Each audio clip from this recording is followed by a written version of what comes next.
Have you ever ran a marathon and felt like you didn't have the time to train? Be honest, so many people say that they want to run a marathon or an ultra marathon and realize that it takes a lot of time. There is no way to get around the work. You have to do it.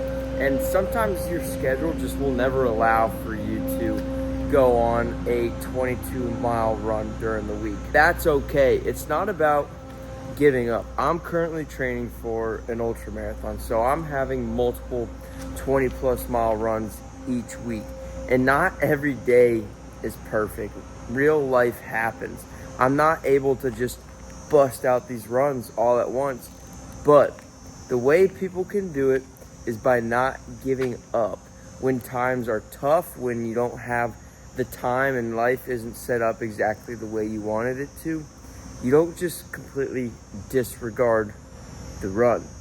So today, I'm a little bit busier than normal. And yes, I know, I realize I'm taking the extra time to film this right now, but I think it's so important that people realize that there are ways around obstacles in life and you don't have to just give up on everything. But with today's schedule, I'm not really able to do that. So instead of just giving up on the run altogether, I'm breaking it up, and I'll tell you why it's okay to do this. So today what we're gonna have to do to get a little creative is I'm gonna knock out 17 miles right now.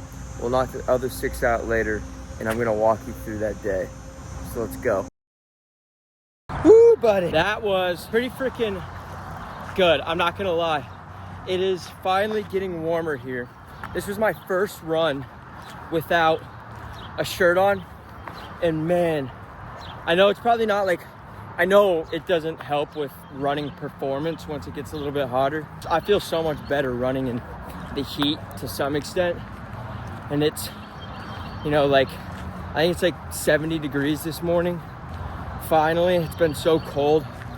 It felt good, but I'm an idiot. If you haven't found out, oh my gosh, it is so loud. Why do cars just like to be loud? Hold on. All right, so like an idiot, I know eventually I'm gonna need to run with the water pack for this 50-mile ultra. So, hang on. I got my strap that's chafing me. So I started wearing a water pack. I wore it Monday for a 11-mile run, but I wore a long sleeve, right? Because it's been a little chillier. And then today, it was warm, and so I wore it for, I don't know what I said earlier, but I ended up doing 16 miles. That's all that time warrants for. But I did 60 miles shirtless. So the farthest run I've done with the water pack, I did it shirtless. My back, I think it's bleeding. Around mile 12, I was like, man, something really stings. And I lifted the pack up and it was on fire. So I had to tighten it like as much as it can go so it was sitting up higher, because it was rubbing on my lower back. But yeah, that was a good run. 16 miles, 8:30, 8:40. I think it was 8:40 pace, which will mean that now I have 7 miles left to do this evening, which, I mean, such a beautiful day. That is not, that's not gonna be tough. But when you think about it, a 20-mile run on average, let's say, takes you 3 hours. If you have to leave for work by 7:30, you're gonna need some time before the run to get ready. But basically, you're gonna have to start running at 4, most likely get up by 3:30. And that's fine, but it's only a 20-mile run. Imagine when you're later in an ultra marathon prep and you need to do a 30-mile run. I mean, at that point, you're just running through the night. Yes, I know it's not fully optimal to break your runs up. It's very important to do most of your runs together, but this is real life, baby. You're gonna have some obstacles, so every now and then, doing exactly what I am doing today, breaking it up, it's a way to kind of find a loophole to get your mileage in without skipping out on all your sleep. Whew, that felt good.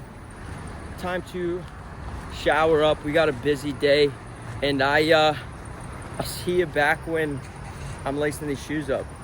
Catch you later.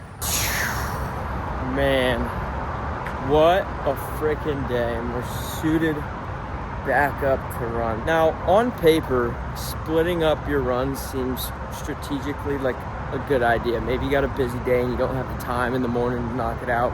Great, let me just break it up. But in reality, and the reason why I don't recommend it is because this run is so hard to get yourself to do. That second run is so freaking hard to suit up for.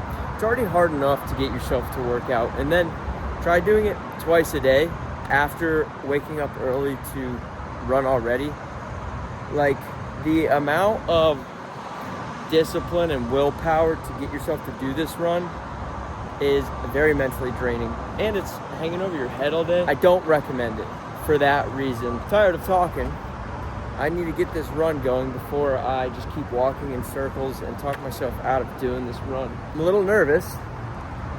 It's like 82 degrees out, but I don't know if you can tell.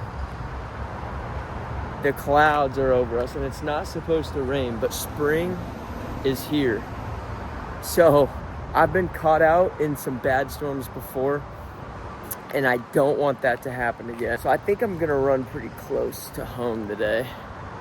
That way, if I do get caught out, I can just sprint home real quick, run in circles the whole time. All right, let's get this run going. Just checking in with 2 miles left to go. This is absolutely miserable. I am dying. I need this 10. Oh. All right, well, that sucked. That sucked. Splitting your runs up, great. If you have to do it, good for you for staying disciplined to your weekly mileage, still getting it done in not the perfect circumstances, but not optimal and extremely difficult. My legs are toasted. I felt bonked that entire run, whereas this morning I felt strong, relaxed, smooth.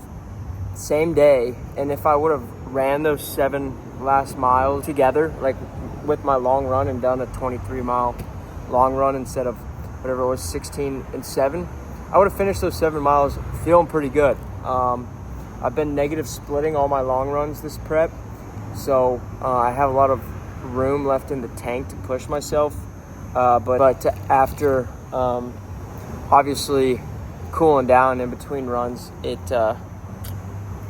made it a little difficult. Still getting the work in, still getting the benefit of getting my body used to the ground and pound, which for marathons, ultra marathons, is super important.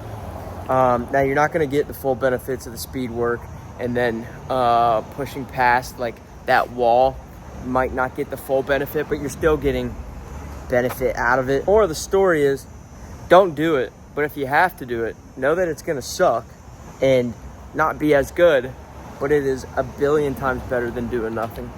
Boy, oh boy, what a day. I'm going to end the video here. I'm going to enjoy my Athletic Brew non-alcoholic beer on that wave sometimes. But low-key, Mexican style one might be the best one I've had. I've had the hazy IPA one, pretty good in the summer. But as far as like most beer tasting beer, Mexican style. Long day, splitting your runs. Sometimes you got to do what you got to do. Don't recommend it. But we live to see another day. Thank you for watching. Don't forget to like, subscribe. And gonna eat these carbs, go to sleep, because we got another run in the morning. See you in the next one.